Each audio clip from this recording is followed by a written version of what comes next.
another tutorial. So today I'm going to be making a U-part unit. At this point, we may as well call this the wig series.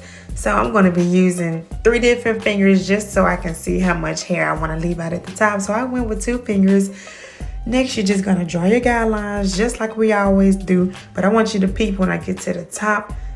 Even though I don't draw a line like right behind the guide that I use for my fingers, you still got to make sure you put a track right up there where the guidelines are.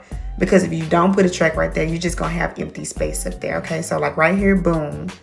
A track got to go there and it got to go right where my fingers were, where those 2 guys were. I hope that makes sense. And when you get done, everything should be completely covered up. You shouldn't see any of your lines, just like this. You just gonna cut that cap out. Hey, client. Yeah, she was 30 minutes late, but she my regular, so I wasn't even tripping. And it should look like this at the end. I'm a mess, wanna guess.